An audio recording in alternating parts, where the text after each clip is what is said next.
रात में सोते समय बहुत सावधान हो जाना चाहिए उपासक को। वैसे तो हर समय सावधान, पर सोते समय ऐसे सावधान होना चाहिए जैसे मृत्यु के समय योगी जन अपने सारे इंद्रियों को समेट लेते हैं और अपने स्वरूप में, अपने प्रीतम के स्वरूप में लगा देते हैं।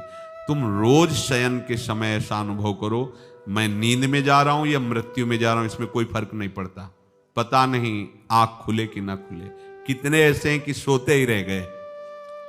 आप अब बेहोशी की हालत में जा रहे हैं, नींद में जा रहे हैं, तो एक समय रखो कि आप अपनी शैया पर इतने समय ही जाएंगे।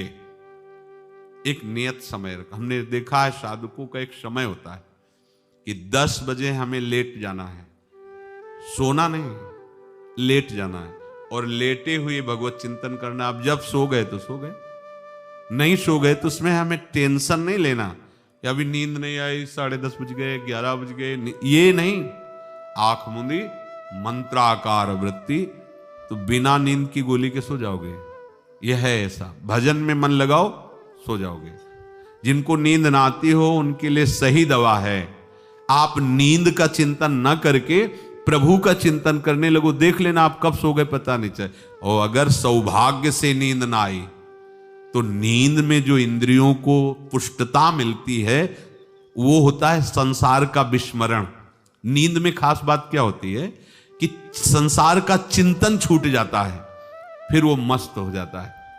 उसमें जो ऊर्जा शक्ति वो जागृत होती। संसार के चिंतन से ऊर्जा शक्ति नष्ट होती, तो 4 घंटे 5 घंटे संसार के चिंतन से रहित पड़ा रहा सुषुप्ति में, तो उसे ऊर्जा शक्ति फिर आ गई। और अगर 4-5 घंटे आप प्रभु के चिंतन में रहे तो संसार का चिंतन छूटा, आनंद सिंधु का चिंतन हुआ। तो ये नहीं होगा कि आज रात्रि सोया नहीं तो बहुत टेंशन है, परेशानी, ऐसा नहीं होगा। भीष्म जी आज्ञा करते हैं रात्रौ च कृष्णम। ये बहुत सावधानी की बात, प्रायः इस सावधानी में नहीं रहा जाता। बचपन से सदगुरुदेव भगवान ने यही शिक्षा दी थी, गुरु कृपा से ऐसे उपदेश मिले थे। सोते समय कोई वार्ता नहीं, कोई अन्य चिंतन नहीं, चुपचाप अपने मन को हटाकर केवल इष्टमय करो।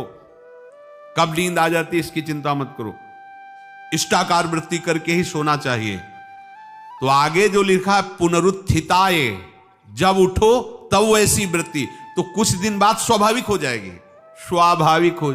अपने तो इतना तक देखा है कि जैसे आधा पद में होश रहा और निद्रा आ गई, तो जब चेतना आई तो उसी पंक्ति से, जहां से होश गायब हुआ था, उसी पंक्ति से जागरण प्रारंभ हुआ। ऐसा ही जब ऑपरेशन के समय बेहोश किया गया था तो उनसे कहा था हमें बता देना कुछ मिनट पे, तो उनका हाँ लगाने वाले इंजेक्शन और कुछ ही सेकंड में इसका असर, बस।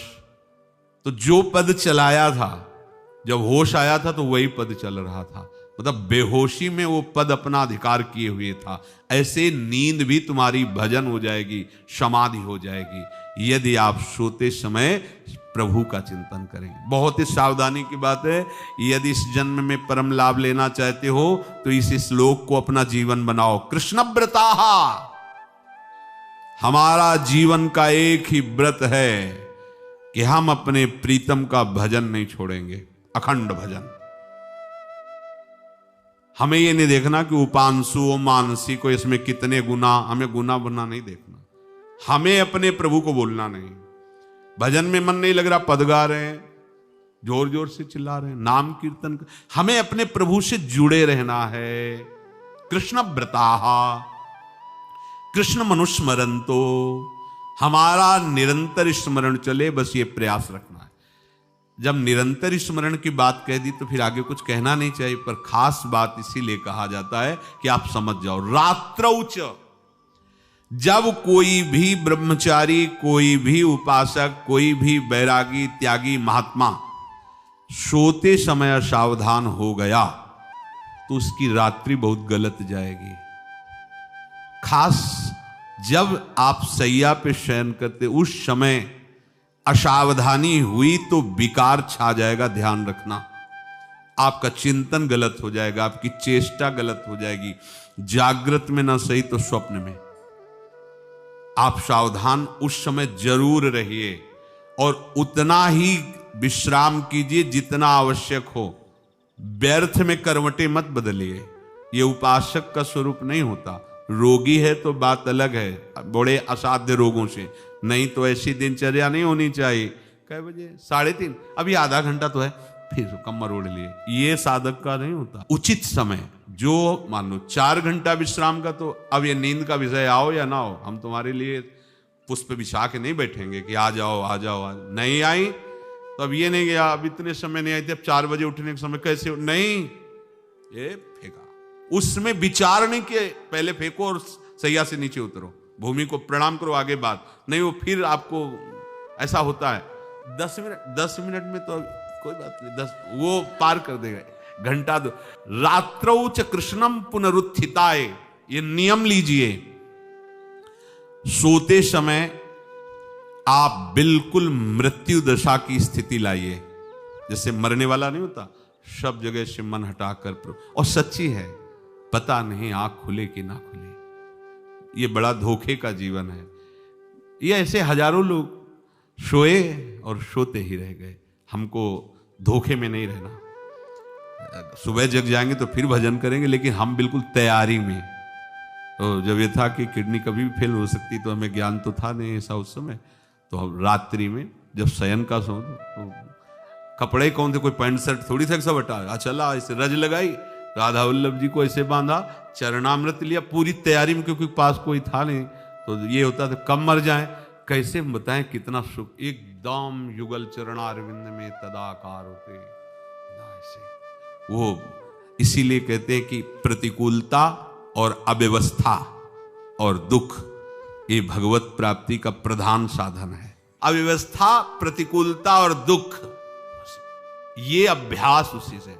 जब शाम के शयन करते तो पहले वृंदावन को प्रणाम करके, और ऐसे भावना में प्रिया प्रिया कहते कि जैसे भी आपके हैं, अगर शरीर छूट जाता है रात्रि में तो आप धोखा ना करना, आप बुला लेना अपने। और कैसे बताओ उस समय कैसे भाव होते थे, कोई पास नहीं, कोई सुविधा नहीं, 1 रुपया नहीं, तो एकदम दैन्यता, एकदम कितना सुख मिलता, वो एकदम केवल भगवद आश्रित। तो रात्रौ च कृष्णम पुनरुत्थिताय, ये बहुत पकड़ने वाली बात है। रात्रि के समय कोई और चिंतन न बनने पावे। देखो अभ्यास, और उस समय खास करके विषय चिंतन बनता है, ध्यान रखना। दिन भर लड़ते रहोगे इंद्रियों से, और जब आप शयन के समय जाओगे तब वो अवसर ढूंढेंगी और आपको विषयों में फंसाने की चेष्टा करेंगी। कोई क्रिया या पूर्व में कोई क्रिया या कोई दृश्य या कोई बात, अगर कहीं मोबाइल से मित्रता है और बगल में रखा है तो भूल जाओ, रात्रौ च कृष्णम पुनरुत्थिताच। जब तक नींद नहीं आती तब तक फिर वो ऐसी सामग्री डाल देगा कि वो बर्बाद हो जाओगे। साधक मान लो, हमारी प्रार्थना मान लो, हम मानते हैं कि आज के समय में यंत्र का बहुत बड़ा प्रभाव है। अब यंत्र का प्रभाव देख लीजिए, यही छाती पे मोबाइल होगा, यही धड़कन के साथ वो घंटी बजे और कुछ नहीं। ऐसा भगवान का खेल रचा है। और इसमें सबसे खतरनाक बात है कि आप जो चाहो देख सकते हो, जहां चाहो, जैसे विश्व की पूरी बात, पूरा विश्वात्मा है, ये विश्वात्मा स्वरूप है, सर्च करो देख। अब अगर साधक सावधान नहीं है तो समाज में तो ऐसे कट गया। अब एकांत में जब शयन के समय गया, उस समय मन आपको फंसाने की चेष्टा। प्रार्थना है, अगर आपके पास मोबाइल हो तो एक उसका समय रखो। अगर आपको ऐसा लगता है कि कोई परिस्थिति आ जाए, हम स्विच ऑफ किए हैं, तो एक और मोड कहते हैं, कोई फ्लाइट मोड दो, क्या मोड में लगा दो, सीधे मत रखो, मोड में लगा दूर रख दो। आप अपने चित्त को प्रभु में जोड़िए। रात्रि के समय मोबाइल का प्रयोग मत कीजिए। मान लीजिए रात्रौ च कृष्णम पुनरुत्थिताय, सुबह उठते ही आपको कुछ चिंतन नहीं करना। सबसे पहले उठते ही, यदि आपके अभ्यास में आ गया तो ऐसा ही होगा, नहीं तो आपको पहले सदगुरुदेव भगवान का प्रणाम नमस्कार और कुछ भक्तों का, और फिर नाम जप, भले 5 मिनट ही करो, अपने आराध्य देव का सुमिरन, फिर अपनी दिनचर्या